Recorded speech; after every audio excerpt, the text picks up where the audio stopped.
Nous recevons ce soir la réalisatrice Zabou Breitman. Vous êtes aussi auteure et comédienne de cette série très attendue où nous suivons 5 femmes dans Paris. Un mélange très savoureux, mais aussi de modernité, mais aussi d'archives. Ça, c'est pour Paris. Pour le etc., voilà. Je m'occupe du etc. Vous faites le etc. Je m'occupe du etc. Alors, la première chose, c'est que ça raconte l'histoire de 5 femmes dans un Paris post-attentat, donc un Paris un peu résilient. 5 femmes minutieusement choisies par Zabou, qui est aussi parmi ces 5 là, Zabou qui joue le rôle d'une femme qui revient de loin pour s'occuper un peu de sa famille, etc. Et puis, il y a ces parcours qui se croisent dans Paris. On se demande si elles vont se rencontrer ou pas. Le casting est dingue. On va regarder la bande-annonce et après, on va faire le casting une par une parce qu'elles sont toutes formidables, quoi. Voilà. Parisienne, parmi tous les articles de Paris, et quel que soit son milieu social, elle a un naturel qui est un style. C'est peut-être un mythe, mais on lui fait crédit. Ah, bon anniversaire. Je t'emmerde. On lui prête de la sensualité. On lui prête de la liberté. Arrête de courir comme un malade toute la journée, tu pourras bander. Mais aussi, on lui prête de l'esprit. Paris, c'est pour les bagnoles, là, il y a la marque des vélos. Paris. Oui. Je peux. Merci de Paris, c'est pour les bagnoles, il y en a marre des vélos parce que vous mangez. Non, je sais que c'est pas du tout ce que vous pensez, mais enfin, on est un certain nombre à avoir été soulagés en voyant la bande-annonce. J'ai fermé la parenthèse, c'est pas très malin. C'est des vrais. Non, mais c'est des vrais Parisiennes parce qu'ils sont en bagnole, ils sont en vélo, elles font leur marché. Il y a une bobo, il y a une fille qui vit pas loin de la banlieue, il y a un médecin. Enfin bon, c'est assez brassé. Et là, il faut revenir sur le casting parce que le casting est la colonne vertébrale efficace de cette affaire, dirigée par Zabou. Alors, je vais les prendre une par une. Valéria Bruni-Tedeschi, qui joue une médecin qui vit pas avec son compagnon, mais enfin, ils s'aiment toujours. Vous avez Anaïs de Moustier qui joue sa sœur, qui elle est kinésie et qui fait des massages dans tout Paris. Vous devriez raconter directement l'épisode 12. Là, non, mais je ne vais pas spoiler. Il veut citer les noms. Naïdra Yadi, qui elle a des problèmes avec son mari, qui fait de la traduction. Lou Roy Le Collinet, qui est la petite jeune de 20 ans qui débarque à Paris. Et vous, Zabou Breitman. Parlez-nous de ce casting, c'est ce qui va vous enthousiasmer le plus, puisque vous avez choisi chaque comédien un par un, on vous doit ces choix. Oui, mais ils ont été choisis, mais vraiment avec minutie. Comme on avait beaucoup travaillé avec Anne Berest, avec qui on a écrit, on imaginait, il fallait que les mots soient dits pour qu'ils vivent. Et il fallait que ça soit dit, mais d'une manière...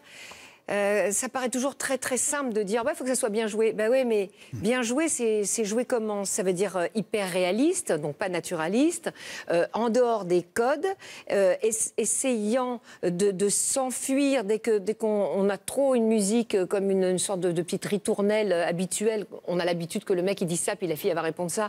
Donc on essayait de casser ça en permanence, mais il faut que les actrices le fassent.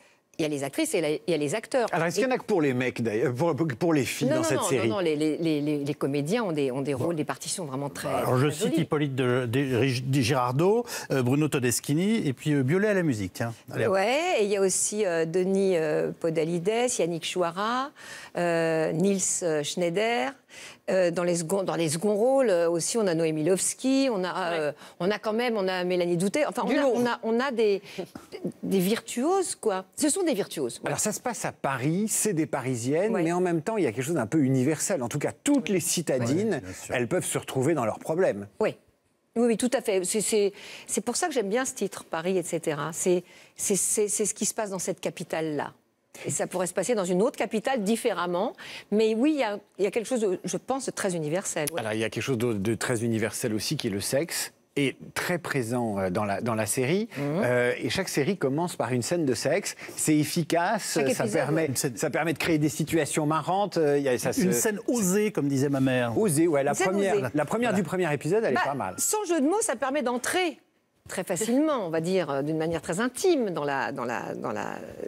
l'épisode. C'était un code qui était là au départ. Il y avait une bible, on va dire, d'écriture qui avait été faite au départ par Maïwenn et Anne Berest. Et c'était là. Et je me suis dit, je vais le garder.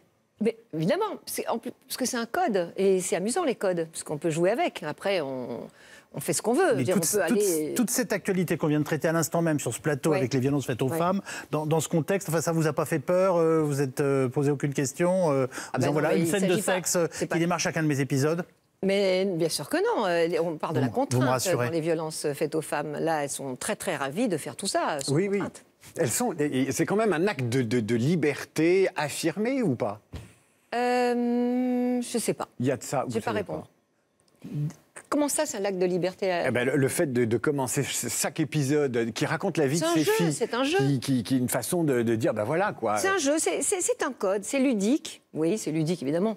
Et c'est un code, et c'est amusant, et c'est une façon d'aller chez chacun et chez chacune avec leurs histoires, parce que leurs histoires, elles sont toutes à un endroit de disjonction, on va dire, de fragilité, et évidemment. Le sexe peut en faire partie. Alors, on a le plaisir d'en découvrir 3 ce soir, mais dites-moi, 12 épisodes de 30 minutes chacun, avec des images d'archives, on l'a entendu dans la bande-annonce. J'ai envie de vous dire, j'ai l'impression que ça ressemble à rien de connu. Je crois pas, ouais. Je crois que c'est un peu...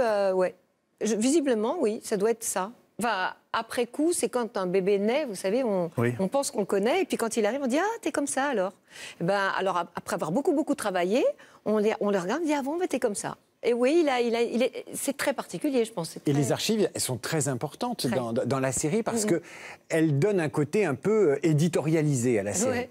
Même sans en rajouter, mais il y a un extrait des dossiers de l'écran ou d'Aujourd'hui Madame qui est absolument délirant, où un expert qui pourrait être chez Calvi aujourd'hui, enfin il aurait changé, il dit... C'est le Calvi de l'époque. Le Calvi de l'époque, je crois qu'un des problèmes les plus importants de l'éducation des enfants aujourd'hui, c'est que les femmes travaillent. Quoi. Ça vous vous êtes régalé à exhumer ces choses-là. Ah, ça c'est fabuleux. C'était intéressant aussi pour montrer que ça bouge, que ça change, que non, c'était pas mieux avant. Il ne faut jamais l'oublier, ça. C'est quelque chose qui est très important. Et la monteuse, il n'y est pas pour rien. C'est-à-dire qu'elle a beaucoup travaillé, beaucoup cherché, évidemment, les perles, parce qu'il y a des endroits, il y a des moments fabuleux, quoi, d'une grande drôlerie, et qui permettent toujours aussi un contraste avec...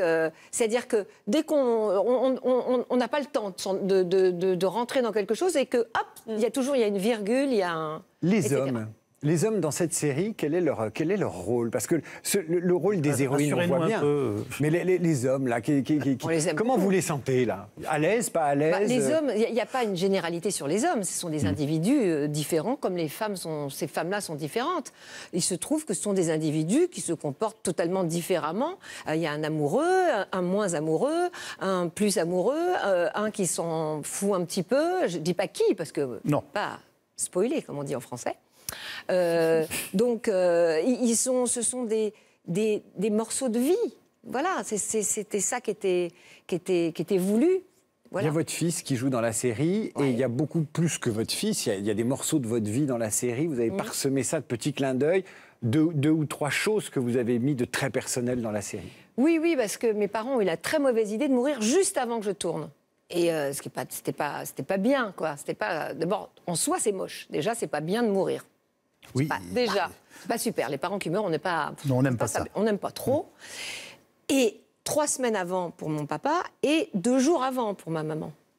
Et il y a une histoire avec une maman dans cette série. Et j'ai mis les vêtements de ma maman sur une des comédiennes, sur Anaïs. Voilà, des vêtements des années 60 qu'elle a porté un manteau magnifique. Et j'ai mis aussi dans la série des chansons, ça je pensais le faire déjà avant, de mon père qui écrivait aussi des très jolies chansons et qui sont chantées par les nouveaux garçons. On peut le trouver d'ailleurs, on peut les acheter ces titres. C'est à découvrir à partir de ce soir, 21h, Zabou Bretman. Bah oui. C'est génial. Paris, etc. 3 premiers épisodes.